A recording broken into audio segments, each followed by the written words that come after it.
Irmãos e irmãs em Cristo Jesus, bem-vindo ao meu canal da Bíblia, ouvindo a voz de Deus. Eu venho aqui gravar para vocês mais um vídeo aqui no meu canal, e hoje é a lição da Escola Sabatina, é a lição 4, que tem como tema um Deus apaixonado e compassivo. Antes de iniciar esse tema, vamos orar para fortalecer a nossa fé. Querido Deus e Pai, te agradecemos, Senhor, por mais esse dia de hoje, pela vida e pela saúde. O Senhor me use agora, Pai, com o Teu Espírito Santo, que eu falo inspirado por Ti. Pai querido, abençoe a todos os irmãos e irmãs em Cristo. Dê um bom dia para eles também, na Tua santa presença. É isso que eu lhe peço, meu Pai, e te agradeço, em nome de Jesus. Amém.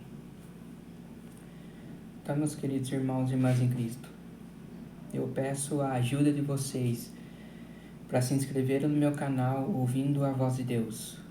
Compartilhe meu vídeo também para muitas pessoas. E deixe seu like, que é muito importante para mim também. Então vamos para a lição da Escola Sabatina. E o verso áureo diz assim: será que uma mulher pode se esquecer do filho que ainda mama? De maneira que não se compadeça do filho do seu ventre. Mas ainda que esta viesse a se esquecer dele, eu, porém, não me esquecerei de você. Isaías 49, verso 15. Então, uma mãe pode até esquecer o seu filho, abandonar o seu filho. Mas Deus, Ele não esquece de você. Porque o amor de Deus é eterno. Não é um amor que nunca se acaba, é um amor eterno. Um amor de mãe pode se acabar, mas o amor de Deus para um filho nunca se acaba, é eterno. Nós somos importantes para Deus. Deus nos criou com a sua imagem. Então, por isso, meus queridos, nunca se esqueça. Se chegar um dia sua mãe te abandonar, Deus não te abandona. Nunca se esqueça disso. As emoções são vistas como indesejáveis, algo a ser evitado. Para alguns, as emoções são inerentemente irracionais, e por isso pessoas maduras não deveriam ser emocionais. Em algumas correntes da filosofia grega antiga, idealiza-se o indivíduo racional, que seria em grande parte imune às paixões ou que conseguiria controlar as emoções por meio da razão, como modelo a ser seguido. Emoções descontroladas podem causar problemas. No entanto, Deus nos criou com a capacidade de sentir emoções, e Ele próprio é apresentado nas Escrituras como alguém que experimenta emoções profundas. Se Deus experimenta emoções, como a Bíblia descreve invariavelmente elas, não podem ser inerentemente ruins ou contrárias à razão, pois o Deus da Bíblia é perfeitamente bom e possui sabedoria perfeita. De fato, há belas verdades a serem extraídas da compreensão de que o amor de Deus por nós é profundamente emocional. Contudo, é importante ressaltar que ainda que o amor de Deus, emocional ou não, seja perfeito, ele não deve ser considerado idêntico às emoções que nós seres humanos experimentamos. Então, o amor de Deus é diferente do nosso amor. O amor de Deus é um amor eterno, um amor que não se acaba. Você pode estar no caminho errado, levando uma vida errada, mas Deus ainda te ama. Mas Deus, Ele não quer que você fique nesse caminho errado. Ele quer que você saia desse caminho errado e se volte para Ele. Agora aqui nós vamos na parte de domingo, que tem como tema maior do que o amor de mãe. Qual que é o maior do que o amor de mãe? O amor de Deus, lógico. O amor de Deus é maior do que o amor de uma mãe. Mas a mãe também ama seu filho. Tem mães que dão até a vida delas para seus filhos. Não quer ver seu filho sofrendo.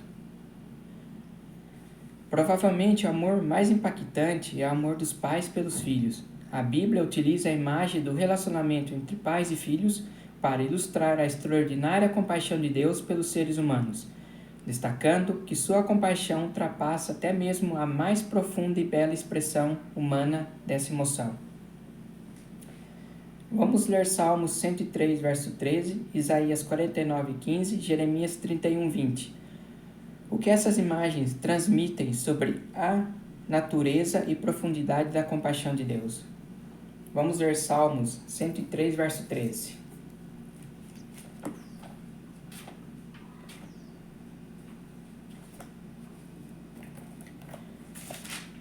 Salmos 103, verso 13. Diz assim: Como um pai tem compaixão de seus filhos, assim o Senhor tem compaixão dos que o temem. Então Deus tem compaixão dos que os temem. O que é temem? Obedecer a Deus. Temer a Deus é obedecer a Deus, fazer a vontade de Deus. Aqui em Isaías 49, verso 15. Vamos ler também. Isaías 49, verso 15.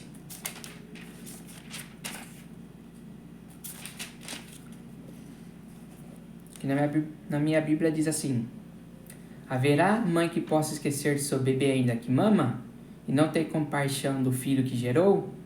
Embora ela possa esquecê-lo, eu não me esquecerei de você. Então, como eu disse, a mãe pode esquecer de seu filho, mas Deus não vai esquecer de você. Em Jeremias 31, verso 20. Aqui na minha Bíblia diz assim: Não é Efraim o meu filho querido, o filho que tenho prazer?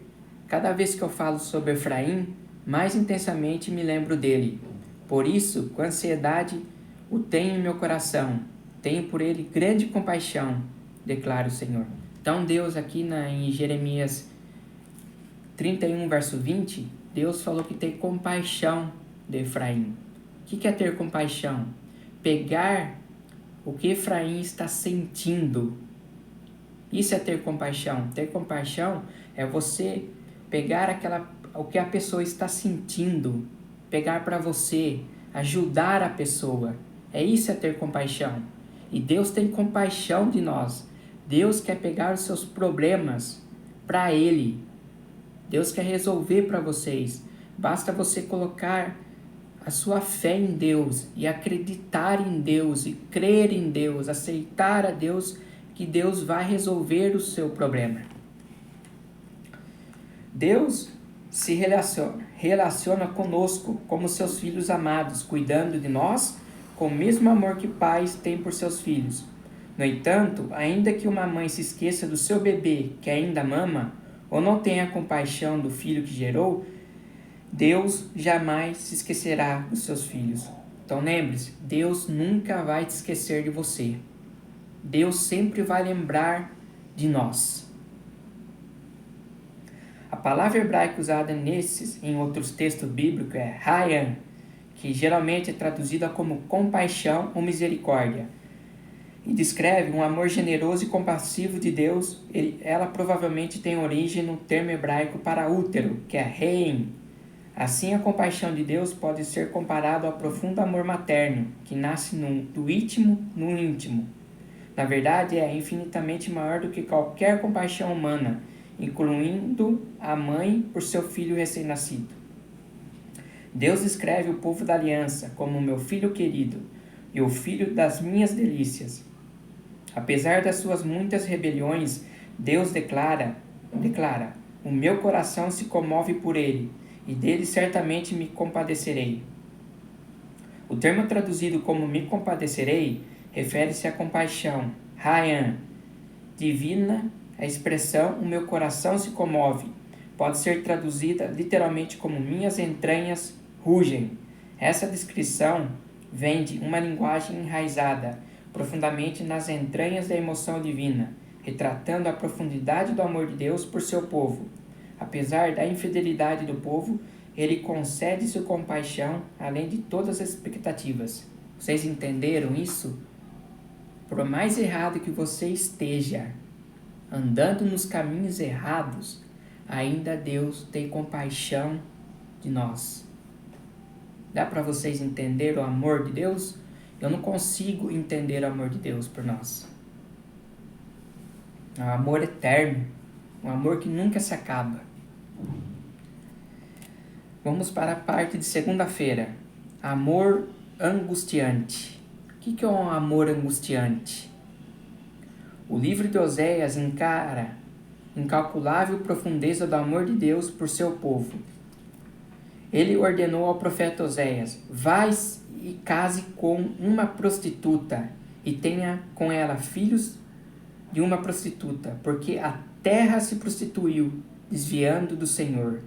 Posteriormente, o capítulo 11 de Oséias retrata o relacionamento de Deus com seu povo, utilizando a metáfora de um pai amoroso em relação ao seu filho. Vamos ao livro de Oséias, capítulo 11, versos do 1 ao 9. Vamos ver aqui o amor de Deus por Israel. Por mais que o povo de Israel tenha se afastado de Deus, Deus ainda amou o seu povo. Por mais que o povo estava se desviando de Deus. Vocês vão ver como é que é o amor de Deus por Israel aqui. Vamos, Oséias capítulo 11, verso do 1 ao 9. Olha o que diz aqui na Bíblia. Quando Israel era menino, eu o amei, e do Egito chamei o meu filho. Mas, quanto mais eu chamava, mais eles se afastavam de mim. Olha o que o povo de Israel estava fazendo aqui. Eles ofereceram sacrifício aos Balaíns e queimaram incenso para os ídolos esculpidos. Mas fui eu quem ensinou Efraim a andar, tomando-o nos braços. Mas eles não perceberam que fui eu quem os curou. Eu os conduzi com laços da bondade humana e de amor. Tirei do seu pescoço o jugo e me inclinei para alimentá-los. Acaso não voltarão ao Egito, e a Síria não os dominará? Porque eles se recusaram a arrepender-se. A espada reluzirá em suas cidades, destruirá as trancas de suas portas, e dará fim aos seus planos. O meu povo está decidido a desviar-se de mim, embora sejam conclamados a servir ao Altíssimo. De modo algum exaltam. Como posso desistir de você, Efraim? Como posso entregá-lo nas mãos de outros? Israel, como posso tratá-lo como tratei Admá? Como posso fazer com você o que fiz com Zeboim? O meu coração está enternecido, despertou-se toda a minha compaixão. Olha o amor de Deus por Israel. Por mais que o povo estava se desviando de Deus, oferecendo sacrifício aos Balaíns, aos ídolos, Deus ainda amou Israel, mostrou seu amor. Esse amor que Deus tinha por Israel é esse amor que Deus tem por nós hoje. É o mesmo amor. Por mais errado que você esteja andando, Deus ainda te ama. Você é precioso para Deus. Você é preciosa para Deus. Só que você tem que se voltar para Deus e não fazer o que é abominável para Deus. O pecado é abominável para Deus. Nós temos que desviar do pecado. Na Bíblia diz: ainda que o pecado bata em sua porta, você tem que se desviar do pecado, sair do pecado. O amor de Deus por seu povo é comparado ao afetuoso cuidado de um pai por seu filho. As Escrituras usam imagens poderosas como ensinar uma criança a andar, carregar os filhos nos braços, curar e prover sustento, demonstrando o cuidado terno e amoroso de Deus por seu povo. Deus carregou seu povo como um pai carrega o próprio filho. Por seu amor e por sua compaixão, Ele mesmo os remiu, os tomou e os conduziu todos os dias da antiguidade. Em contraste com a fidelidade inabalável de Deus, seu povo mostrou-se repetidamente infiel, acabando por afastar o Senhor e trazer juízo sobre si mesmo, entristecendo profundamente. Deus é compassivo, mas sua compaixão nunca deixa de lado sua justiça. Como veremos mais à frente, o amor e a justiça andam juntos. Então, queridos, queridas, Deus é amor, mas Deus é justiça também. Se vocês ficarem andando em caminho errado, a justiça de Deus vai vir. Pode demorar, mas a justiça de Deus não é falha. A justiça de Deus é eterna. Quando ela vem para valer. Você já ficou tão aflito que seu estômago se embrulhou? Essa é a ilustração usada para descrever a intensidade das emoções de Deus em relação ao seu povo. A imagem do coração se contorcendo é da compaixão despertada. É uma expressão idiomática que reflete emoções profundas, tanto de Deus quanto dos seres humanos. A imagem da compaixão despertada é Camar. Ocorre, por exemplo, na história de duas mulheres que se apresentaram a Salomão, ambas afirmando serem a mãe do bebê. Quando o rei ordenou que a criança fosse dividida ao meio, sem a intenção real de fazê-lo, essa imagem descreve a emoção da mãe verdadeira. Quando o rei Salomão resolveu repartir a criança, a mãe se manifestou. A mãe verdadeira se manifestou. Não faça isso, é meu filho. Então vocês viram como a justiça é importante? Assim é a justiça de Deus. Quando ela vem para a pessoa que não se arrependeu. Então nós temos que ficar ligados. Deus é amor, mas Deus também é justiça. Vamos para a parte de terça-feira. A compaixão de Jesus. Aqui nós vamos ver como Jesus tinha compaixão das pessoas. Como Jesus pegava os problemas das pessoas, pegava para ele. Jesus resolvia. Não basta a gente ficar se lamentando que não vai ter a resolução dos problemas. Leve seus problemas a Jesus, que Ele é todo-poderoso, é o Deus todo-poderoso. Ele vai resolver por você. Na hora certa, você vai ver seu problema sendo resolvido, sendo restaurado e Deus te dando a vitória. Mas você tem que crer e aceitar a Jesus. No Novo Testamento, o mesmo tipo de imagem encontrado no Antigo Testamento é utilizado para representar a compaixão de Deus.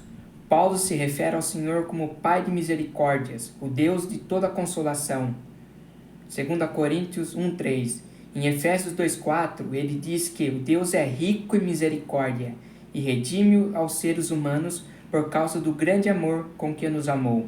Nas parábolas, Cristo usa expressões de emoção profunda e comovente para descrever a compaixão de um pai.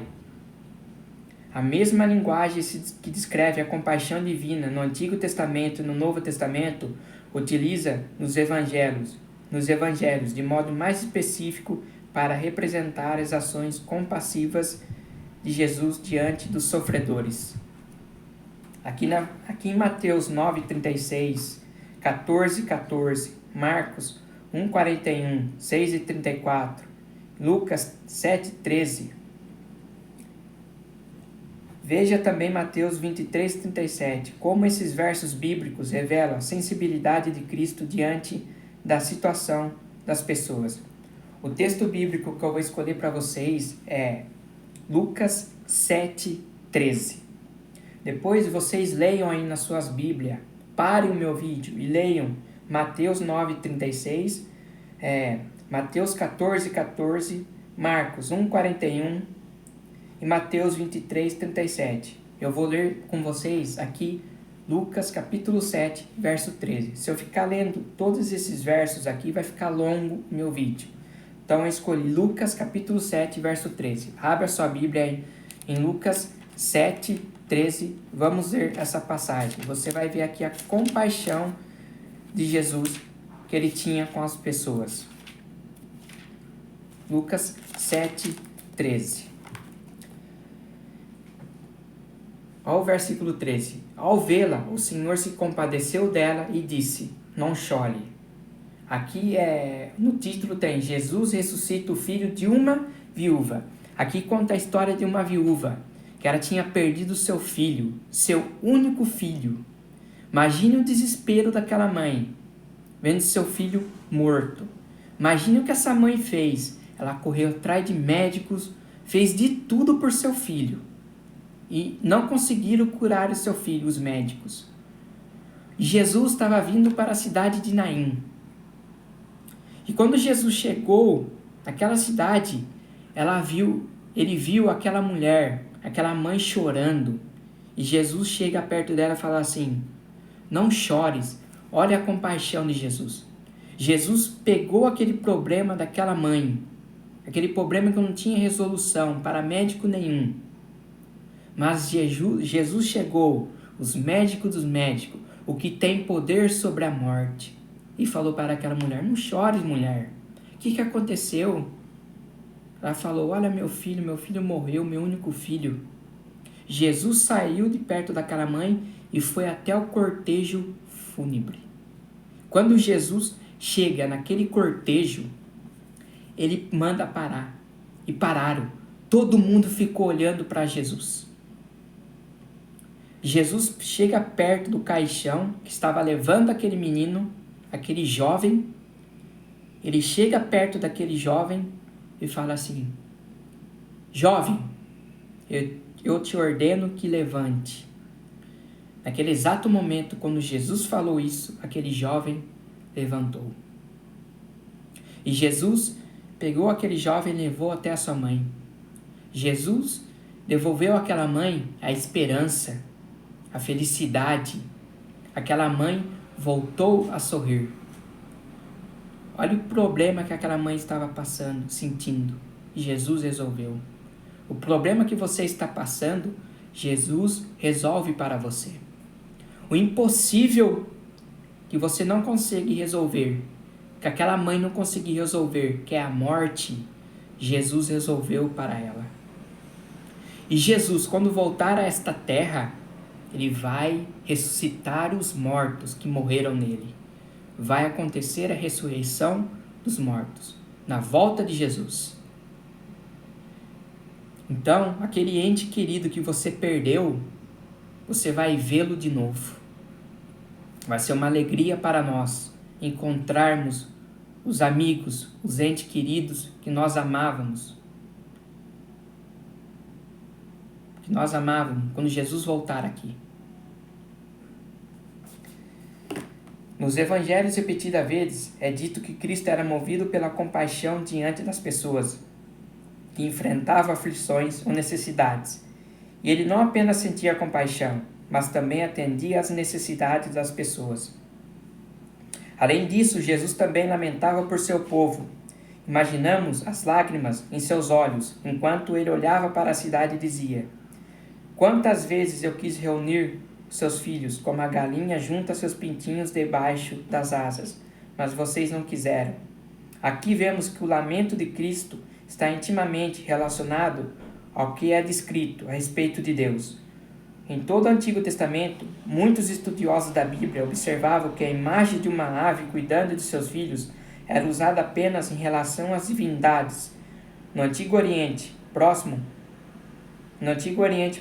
em Mateus 23:37, muitos autores veem uma referência à imagem de Deuteronômio 32:11, onde Deus é comparado a uma ave que paira sobre seus filhotes, protegendo e os cuidando deles. Então, a mesma compaixão que Jesus nos deixou, o seu exemplo, nós temos que ter compaixão também. Se você vai numa casa de um irmão, de uma irmã, você vê que a pessoa está passando por necessidades, vê a geladeira dela vazia, o armário dela vazia, você tem que ter compaixão, você tem que ajudá-la, fazer uma compra para ela.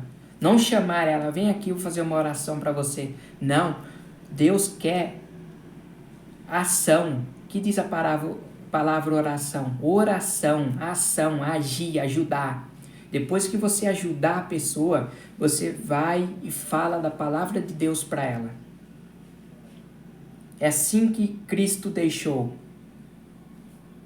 o seu exemplo.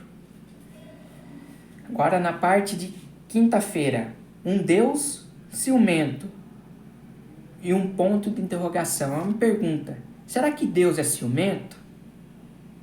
Será que o ciúme de Deus é igual ao nosso ciúme?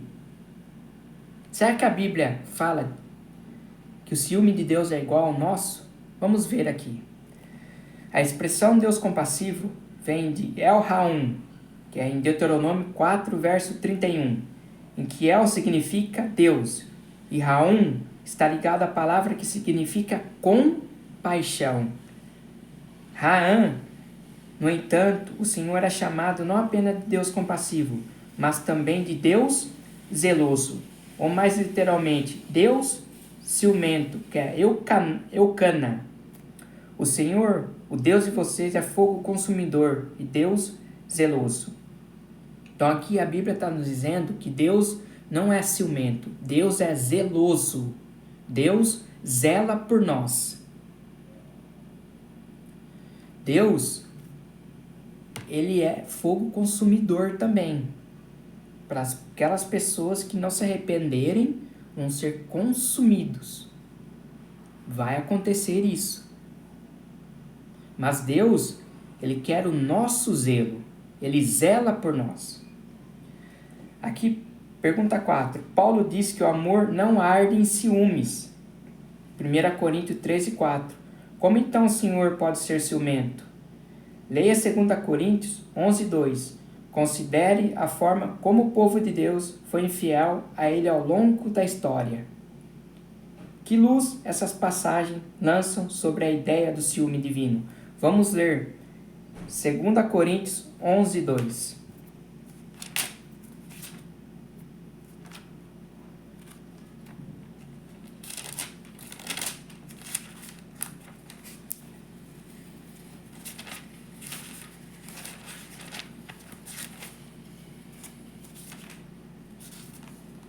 Segunda Coríntios 11, verso 2. Que diz aqui na Bíblia: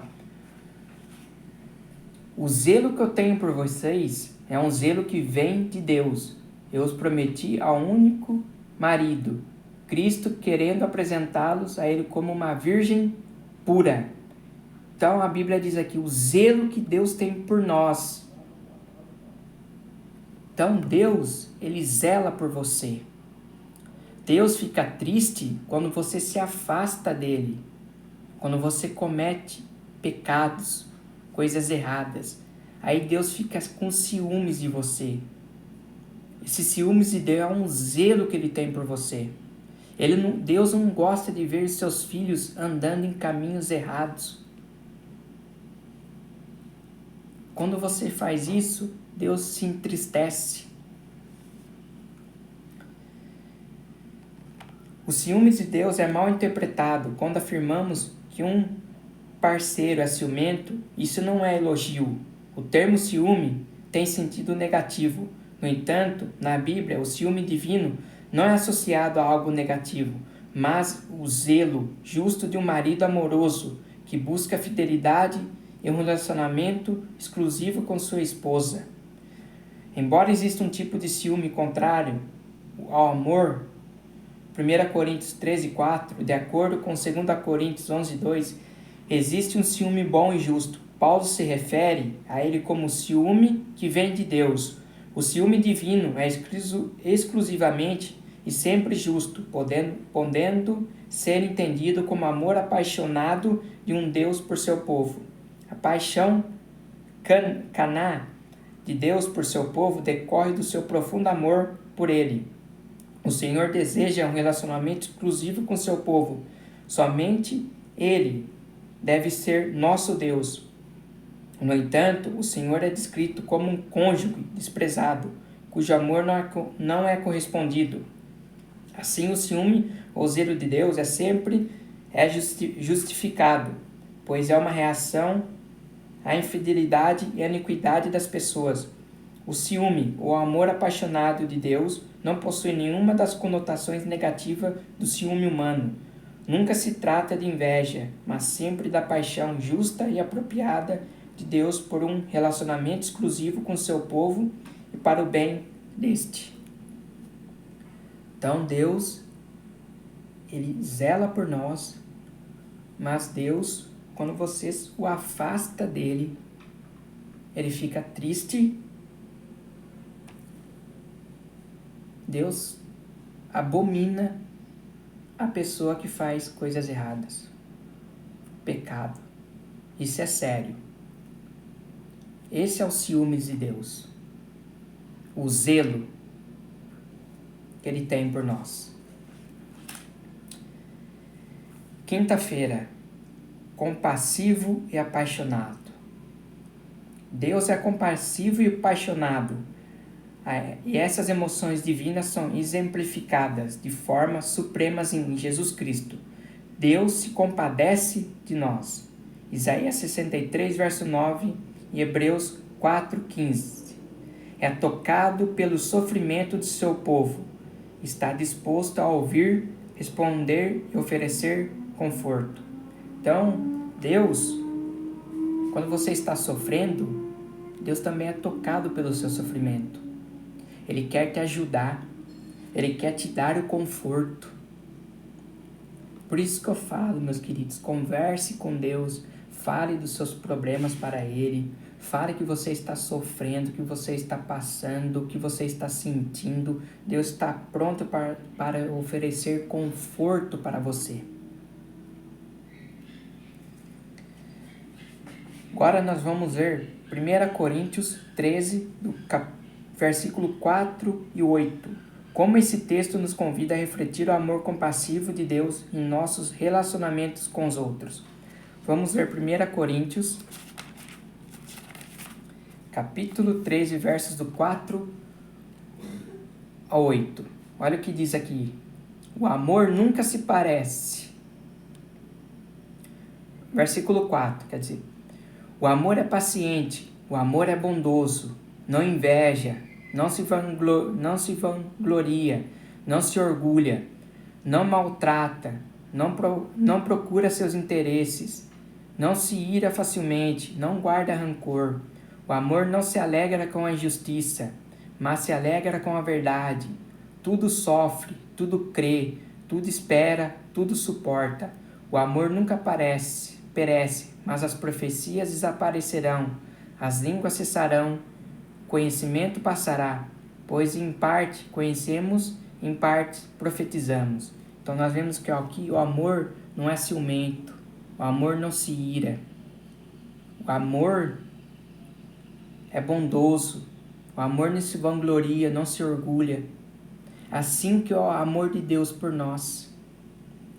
Deus, a ira de Deus, o que é a ira de Deus? Só vai vir para as pessoas más, as pessoas que não se arrependerem. A ira de Deus vai vir. Se você pegar Gênesis, parece que capítulo 38, conta a história de Judá. Judá teve 2 filhos, Onã e Er. Esses 2 filhos de Judá, eles foram maus, não fizeram a vontade de Deus. Eles preferiram ficar na maldade, não se arrependeram. O que aconteceu? A ira de Deus veio sobre eles. Deus mandou a sua ira que eles morreram. Deus matou eles. Então a ira de Deus é séria. Deus aqui nos mostrando a sua justiça. Como eu falei, Deus é amor, mas é justiça também. Buscamos nos relacionar com pessoas que possuem o amor descrito em 1 Coríntios 13, do 4 a 8. Mas com frequência nós esforçamos para nos tornar esse tipo de pessoas para outros. A verdade é que não conseguimos por nós mesmos ter essas qualidades do amor. Só podemos vivenciar esse amor como fruto do Espírito Santo. Devemos louvar ao Senhor porque o Espírito Santo derrama o amor de Deus no coração daqueles que, pela fé, estão em Cristo Jesus. Vocês entenderam? Deus só derrama o seu amor no coração daqueles que, pela fé, estão em Cristo Jesus. Diante disso, devemos nos perguntar, pela graça de Deus e pelo poder do Espírito Santo, como podemos, na prática, responder e refletir o amor divino, que é profundamente emocional, mas sempre perfeitamente justo e racional. Primeiro, a única resposta adequada é adorar o Deus que é amor. Em segundo lugar, devemos responder ao amor de Deus, expressando compaixão e amor benevolente pelos outros, de forma ativa. Não devemos apenas buscar o conforto em nossa fé cristã, mas também sermos motivados a consolar os outros. Por fim, devemos reconhecer que não temos o poder de transformar nosso coração.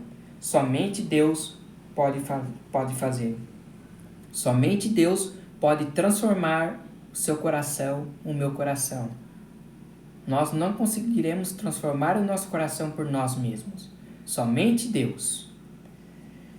Devemos, portanto, pedir a Deus que nos dê um novo coração, repleto de amor puro e purificador para com Ele e para com os outros, que exalta o que é bom e remove toda a sujeira que há dentro de nós. Que esta seja a nossa oração e o Senhor faça com que cresça o amor de uns para com os outros e para com todos, a fim de que o nosso coração seja fortalecido em santidade, isento de culpa, na presença de nosso Deus e Pai. Então, se você tem um coração duro, um coração de pedra, aquele coração rancoroso, aquele coração ruim, que não gosta de ajudar as pessoas, peça a Deus com fé que Deus vai te dar um coração puro, um coração novo, um coração bondoso. Você não consegue transformar o seu coração, é Deus que vai transformar o seu coração, que vai transformar você. Agora aqui na parte de sexta, estudo adicional. Os que têm instituição de sua profunda pobreza espiritual e veem que em si mesmo nada possui de bom, encontrarão justiça e força olhando para Jesus? Eles nos sugerem que troquemos nossa pobreza pelas riquezas de sua graça. Não somos dignos do amor de Deus, mas Cristo, nossa segurança, é digno e completamente capaz de salvar todos que recorrem a Ele, qualquer que tenha sido nossa vida passada. Por mais desanimadoras que sejam as circunstâncias presentes, se formos a Jesus exatamente como somos, fracos, incapazes, desesperançados, nosso compassivo Salvador dará todos os passos necessários ao nosso encontro. Em torno de nós lançará os braços de amor e as vestes de sua justiça.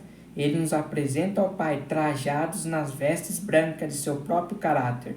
Ele roga a Deus em nosso favor, dizendo: eu tomei o lugar do pecador. Não olhe para este filho desgarrado, mas para mim. Quando Satanás intervém em altos brados contra nós, acusando-nos de pecado, reivindicando-nos como presa sua, o sangue de Cristo intercede com maior poder. Então, esse foi a lição 4.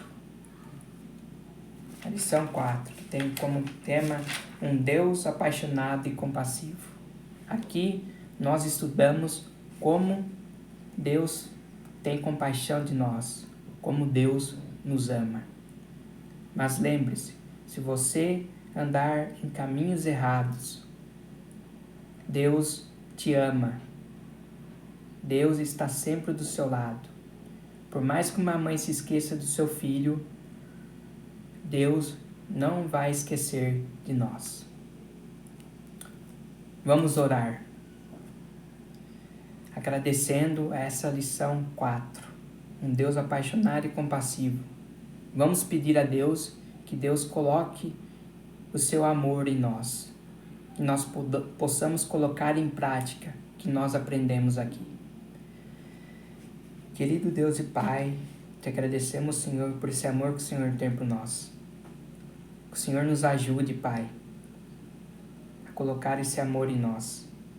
Que nós possamos ter amor uns com os outros, ter compaixão uns com os outros, ajudar as pessoas, como o Senhor nos deixou exemplo de Jesus, tendo compaixão das pessoas.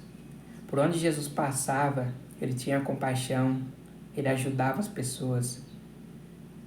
Que nós possamos também, Pai, colocar os nossos problemas em Suas mãos, porque o Senhor é um Deus que se compadece de nós, um Deus que nos ajuda. Pai querido, eu não sei o que essas pessoas estão passando nesse exato momento. Estão passando por um problema financeiro, um problema no casamento, perder um ente querido. Que o Senhor possa confortá-los, Pai. Que o Senhor coloque a compaixão nas pessoas. Que o Seu Espírito Santo age nos corações das pessoas. Pai querido, é isso que eu lhe peço e lhe agradeço, em nome santo de Jesus. Então, meus queridos, que Deus abençoe vocês, tenham uma boa semana e lembre-se, Deus nunca se esquece de você. Que a paz de Jesus esteja sempre em seus corações.